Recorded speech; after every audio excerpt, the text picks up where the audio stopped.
Halo sobatku, dimanapun kalian berada, gimana kabarnya? Semoga kalian dan keluarga dalam keadaan baik-baik saja ya. Kali ini kita akan membahas Donghua Throne of Sele episode 59 yang tayang hari Kamis ini. Perlu diingat, ini hanya sekedar bocoran spoiler yang episodenya rilis tanggal 15 Juni 2023. Jadi, jika narasi dan video berbeda, mohon dimaklumi ya. Untuk kalian yang penasaran tentang cerita Throne of Sele episode 59 ini yang tayang 1 minggu sekali, oke, langsung aja kita ke ceritanya, gas. Pada ending episode 58 sebelumnya, kita diperlihatkan Hao Chen dan Han Yu OTW kembali ke perbatasan setelah berhasil mendapatkan rumput pengusir iblis. Saat secara bersamaan, mereka tiba-tiba dikejutkan dengan tim pengintai yang dikomandoi pemimpin Xia Yin juga nongol di wilayah ini.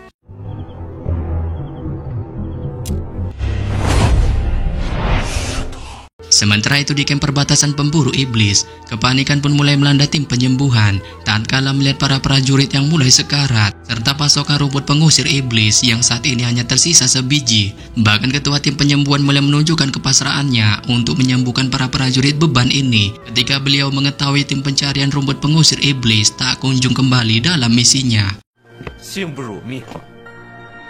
Namun ketika ketua tim penyembuhan pasrah akan hal ini, Hao Chen dan Han Yu pun akhirnya menampakkan batang hidungnya dengan membawa berjibur rumput pengusir iblis yang menyebabkan ketua tim penyembuhan pun tanpa basa-basi segera mengeluarkan teknik penyembuhannya untuk mengobati para prajurit yang sekarat.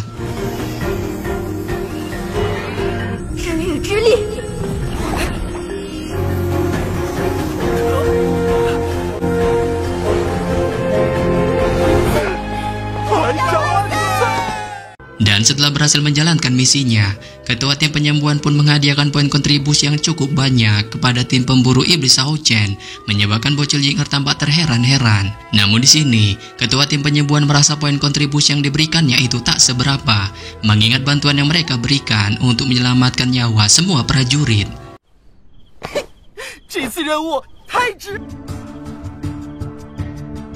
Hao Chen pun mulai memuji Han Yu karena berkat nyala misi mencari banyak rumput pengusir iblis ini pun berhasil. Namun karena Han Yu terus menunjukkan kerendahan hatinya, Hao Chen pun membawa mereka menuju TKP tempat tinggal. Serta setelah sampai di sana, Lin Xin pun tampak heran dengan kamar rebahan mereka yang saat ini hanya ada 6. Namun ia spontan teringat bahwa Hao Chen dan Chai ditempatkan pada satu kamar. Wanjai. Di lain sisi, tim pengintai yang dikomandoi pemimpin Xia Yin pun pada akhirnya sampai di camp ras iblis. Namun di tengah pengintaian, seorang anggota yang agak kepo pun menanyakan kepada pemimpin Xia Yin tentang sosok Hao Chen yang mereka temui sebelumnya. Namun di sini, pemimpin Xia Yin hanya bilang bahwa Hao Chen adalah bocah baik dan rajin menabung. Serta tanpa membahas hal yang tak perlu dibahas, pemimpin Xia Yin pun pada akhirnya memulai misi pengintaian dengan membagi timnya menjadi 2 kelompok untuk memata-matai pergerakan para ras iblis. Namun tanpa diduga, seekor kunang-kunang muncul ketika pemimpin Xia Yin DKK menjalankan misinya, yang ternyata kunang-kunang itu berasal dari pilar dewa iblis ke-70 bernama Sere. Nah, ini dia bocoran spoilernya. Setelah pemimpin Xia Yin dan para anggotanya menjalankan misi mereka untuk mengintai pergerakan para ras iblis yang ternyata diketahui oleh pilar dewa iblis ke-70 bernama Sere berkat bantuan kunang-kunang peliharaannya. Kini kita akan beralih ke tempat Ye Chen berada, yang mana pada saat ini di camp tempat tinggal, Hao Chen dan Chai pun mulai meluangkan waktu bersama dengan berduaan di sebuah kamar yang dinamai Chai dengan sebutan rumah kecil. Saat Chai mulai menunjukkan kebucinannya kepada Hao Chen dengan terus bersandar di punggungnya sembari mengungkapkan ekspresi puas di wajahnya ketika dirinya bisa meluangkan waktu bersama Hao Chen, menyebabkan Hao Chen yang melihat kebucinan gadis tunanetra ini pun hanya bisa pasrah. Namun baru saja Hao Chen merasa pasrah dengan suasana membahlulkan ini, ketukan pintu secara mengejutkan tiba-tiba terdengar di luar, diikuti dengan sebuah suara yang mengatakan halo aku mencari Chai segera terdengar. Yang hal ini pun lantas membuat Chai yang sebelumnya bersandar di tubuh Hao Chen perlahan membuka kedua matanya dengan raut wajah sangar, dan dari kelihatannya ia sama sekali tidak menyukai suara yang memanggilnya ini. Serta setelah suara memanggil Chai terdengar, sesosok wanita berambut biru dan berbaju biru yang merupakan pemimpin tim penyihir yang secara mengejutkan juga adalah emak Chai yaitu Lan Yanyu tanpa basa-basi segera nyelonong masuk ke kamar Chai-er yang saat ini tertutup tirai, menyebabkannya tidak bisa melihat langsung batang hidung putri perempuan semata wayangnya itu. Namun berusaha jalan Yanyu masuk ke kamar Chai-er. Sebuah suara dingin Chai-er yang mengusirnya untuk pergi tiba-tiba terdengar dari balik tirai, diikuti dengan aura sangar yang juga perlahan keluar dari dalam tubuhnya. Yang hal ini pun lantas membuat Lan Yanyu yang mendengar suara usiran dari Chai-er ini pun spontan mengungkapkan ekspresi tertekan di wajahnya, sembari menunjukkan permohonannya kepada Chai-er untuk melihat batang hidungnya sedikit saja. Namun di sini, gadis buta itu tetap menunjukkan sifat keras kepalanya plus sifat durhakanya dengan bersikeras mengusir Lan Yanyu menggunakan nada amarahnya untuk bergas pergi dari kamarnya. Dan melihat Chai-er kekeh dan bersikeras mengusir Lan Yanyu, dengan spontan juga menunjukkan sifat durhakanya kepada emaknya itu. Hao Chen pun yang notabene adalah anak yang baik hati dan rajin menabung serta berbakti kepada orang tua, tiba-tiba memunculkan suara rendahnya yang menasihati Chai-er untuk jangan bersikap seperti itu. Tetapi tanpa diduga, ucapan nasihat dari Hao Chen ini pun tampaknya menimbulkan malapetaka bagi keduanya. Secara mengejutkan, ucapan itu secara alami didengar oleh Lan Yanyu yang masih berdiri di luar, sehingga menyebabkan wajahnya spontan berubah menjadi sangar. Dengan tangannya tanpa basa-basi, segera mengangkat tirai kain yang ada di depannya, dan secara mengejutkan, melihat Chai-er yang bersandar pada tubuh Hao Chen. Hal ini pun lantas membuat Lan Yanyu segera marah semarah-marahnya ketika melihat putrinya itu melakukan tindakan membahlulkan ini, yang bahkan hal ini juga menyebabkan energi sihir yang badas segera melonjak dari dalam tubuhnya dengan tatapan ganasnya yang segera mengunci ke arah tubuh Hao Chen. Tetapi di sini, Chai-er yang melihat tindakan brutal emaknya ini yang akan menghabisi Hao Chen ini pun juga segera memunculkan perubahan di wajahnya dengan tanpa basa-basi cepat kilat turun dari tempat tidurnya serta menghalangi Lan Yanyu di depannya dan memintanya untuk tidak ikut campur dalam semua kehidupannya serta memerintahkannya untuk pergi dari kamarnya ini sebab ia merasa tempat ini adalah camp militer dan tidak berhak baginya sebagai perwira militer untuk datang ke tempat ini. Sehingga pada saat yang sama, melihat Chai-er lagi-lagi menampilkan sikap durhakanya, Hao Chen pun segera turun dari tempat tidur dan segera menarik tangan wanita buta itu, sembari mengingatkannya untuk jangan menunjukkan sikap mendajalkannya itu, karena ia merasa kedatangan dari emaknya itu terkhusus hanya untuk menemui dirinya.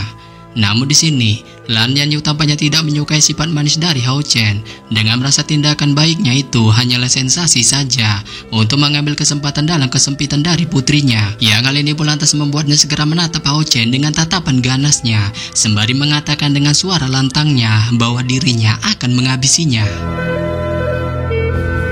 Setelah kata-kata ganas dari Lan Yanyu yang ditujukan kepada Hao Chen terdengar, suhu di seluruh ruangan kamar dengan cepat meningkat dan dengan mengangkat tangan yang saat ini memunculkan sebuah kerucut es tajam, Lan Yanyu tanpa basa-basi segera melesatkannya ke arah Hao Chen. Tetapi pada saat yang sama, ketika serangan es itu akan mengenai Hao Chen, Chai-er segera memunculkan aura badas yang keluar dari dalam tubuhnya. Saat dengan kecepatan kilatnya, ia langsung muncul di depan Hao Chen dan segera menghancurkan serangan dari pemimpin tim penyihir itu, sehingga menyebabkan serangan es itu berubah menjadi bubu es yang segera berhamburan di udara. Serta setelah menghancurkan serangan dari Lan Yanyu, Chai-er tampaknya tidak berhenti begitu saja. Saat dengan tangan kanannya yang saat ini memunculkan sebuah belati emas, tubuhnya pun dalam sekejap tiba di hadapan Lan Yanyu, dan dengan belati emas yang saat ini ada di tangan kanannya, ia pun langsung mengacungkannya ke arah dada ketua tim penyihir itu, disertai dengan suara ancamannya yang mengatakan, jika antum berani menyenggolnya, ana pasti akan memokatkan antum. Yang pada dasarnya mendengar ancaman dari Chai-er serta melihat belati emas darinya yang sangat dekat dengannya, Lan Yanyu hanya bisa terbelalak keheranan melihat tindakan ala-ala Malin Kundang putrinya itu dan perlahan menyadarkannya bahwa sebenarnya dirinya saat ini adalah ibunya. Namun di sini Chai-er hanya tersenyum dingin mendengar Lan Yanyu menyebut dirinya sebagai ibunya saat dia mempertanyakan jika dirinya adalah ibunya, di mana gerangan dirinya ketika kakek buyutnya melemparkan dirinya ke dalam gua. Yang dari sini, mulai dari usianya 3 tahun terkurung di dalam gua sampai sekarang, ia sudah menganggap dirinya saat ini tidak lagi mempunyai ayah dan ibu, dan satu-satunya orang yang dikasihnya saat ini adalah Mamang Hao Chen, menyebabkannya berjanji akan memokatkan siapa saja yang berani menyenggolnya. Sontak saja mendengar kata-kata mengiris hati dari Chai-er. Kemarahan di wajah Lan Yanyu pun spontan menghilang dalam sekejap dan digantikan oleh kepahitan hati yang saat ini hancur sehancur-hancurnya. Mengingat putri yang dilahirkannya tidak menganggap sedikit pun kehadirannya sama sekali, yang menyebabkannya merasa dirinya di hadapan Chai-er hanyalah sebatas orang asing. Serta setelah menjelaskan hal ini kepada Lan Yanyu, Chai-er pun mengusirnya untuk dengan cepat pergi dan mengingatkannya untuk jangan pernah lagi menampakkan batang hidungnya di hadapannya, sebab ia sudah mengambil keputusan untuk memutuskan semua hubungan yang berkaitan dengannya. Sehingga pada saat yang sama, mendengar kata tak berakhlak dari Chai-er, Lan Yanyu spontan terhuyung mundur 2 langkah dengan air mata yang terus menetes di matanya. Namun beliau yang tidak tahan lagi melihat kekeras kepalaan dari putrinya ini pun memilih menatapnya untuk terakhir kalinya sebelum pada akhirnya berbalik dan berlari keluar meninggalkan Chai-er dan Hao Chen. Serta setelah kepergian dari Lan Yanyu, Hao Chen pun spontan bisa merasakan bahwa tubuh Chai-er saat ini mengalami tremor hebat, mengingat dirinya yang sudah melontarkan kata-kata tidak berakhlak kepada ibunya. Ya, kali ini pun lantas menyebabkan Hao Chen segera menenangkannya dengan segera meraih tubuhnya untuk memberikannya sedikit pelukan hangat. Dan beralih dari drama Chai-er dan Lan Yanyu, kini kita akan berpindah tempat ke wilayah tim pengintai berada, yang saat ini sudah berhasil menuntaskan 2 misi pengintaian mereka, terutama pasokan pangan milik ras iblis, menyebabkan mereka yang kehilangan pasokan makanan ini pun pada akhirnya menjadi kanibalisme atau saling memakan satu sama lain. Namun tanpa diduga, misi yang mereka lakukan itu tampaknya sudah diketahui pilar dewa iblis ke-70 saat dia segera menampakkan batang hidungnya kepada kelompok tim pengintai, yang menyebabkan mereka yang melihatnya pun spontan menjadi panik.